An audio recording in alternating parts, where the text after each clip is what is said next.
When your body isn't producing the right levels of estrogen, progesterone, testosterone, DHEA, it can mess with ovulation. And without ovulation, there's no egg for the sperm to meet, and that can lead to infertility. Causes of infertility. Are you struggling to understand why fertility isn't happening as expected? Let's break down the most common root causes and what you can do about it. First off, your hormones. You probably heard that your hormones play a huge role in fertility, right? Well, it's true. Conditions like PCOS, like polycystic ovarian syndrome, are notorious for causing hormone imbalance. If you want to watch more about PCOS, I have a really good PCOS video here that you can watch. Another reason for infertility is age. We all know that time flies, and when it comes to fertility, age is a real factor. And for women, fertility tends to decline around age 35 and beyond. It's not just about the number of eggs you have, but actually the quality is a biggie too. As we age, our eggs can be more challenging for sperm to fertilize, and they may not be as strong in the long run. And guess what? Men aren't immune to age-related fertility changes either. Sperm quality can start to dip in men as they get older. So if you're starting a family later in life, it might be time to have that conversation with your doctor to explore your options. And for women's egg quality, earlier is always better. Lifestyle factors is a third thing to think about for fertility. What you eat, how you move, how stressed you are, these are all factors that are often overlooked when it comes to fertility.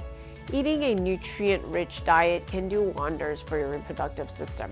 And while we're talking about food, let's talk about stress. High stress levels can disrupt hormones and even interfere with ovulation.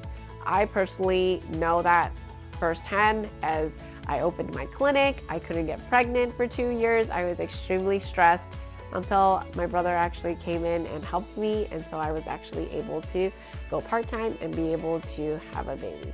So stress is a huge factor in being able to have children.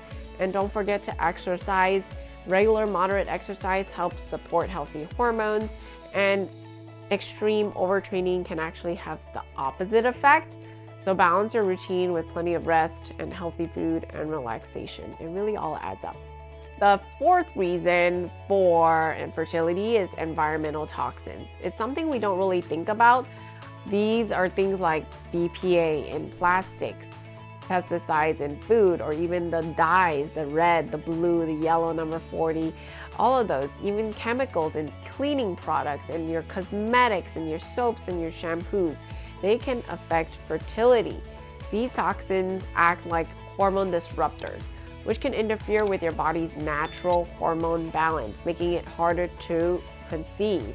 Meaning they're sometimes called xenoestrogens because they sit on your estrogen receptors. They act like estrogens. They're actually very hard to get rid of in your body. So you might have an accumulation over a lifetime. That's why I'm seeing younger and younger girls starting to get PMS earlier, periods earlier, is because these chemicals are sitting on their hormone receptors, acting like hormones, but they're not actually the beneficial part of hormones. They're the fake xenoestrogens, and they can cause an overall estrogen dominance compared to progesterone and difficulty with having children.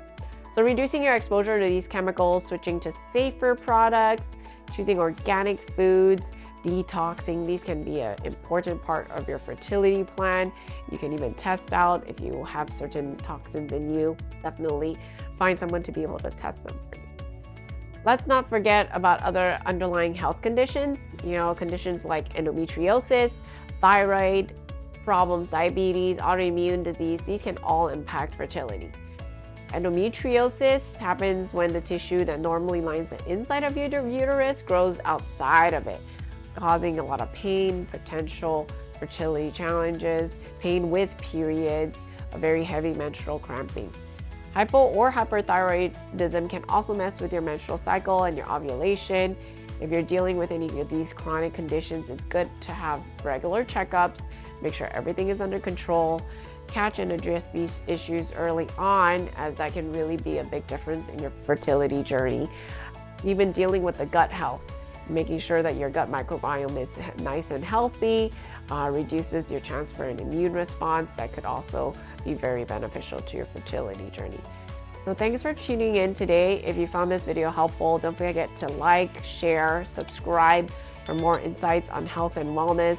I personally understand fertility. I've gone through it myself. I know it's such a unique journey for you, but know that you're not alone. Try to get to that root cause, ask for help. I will see you next time.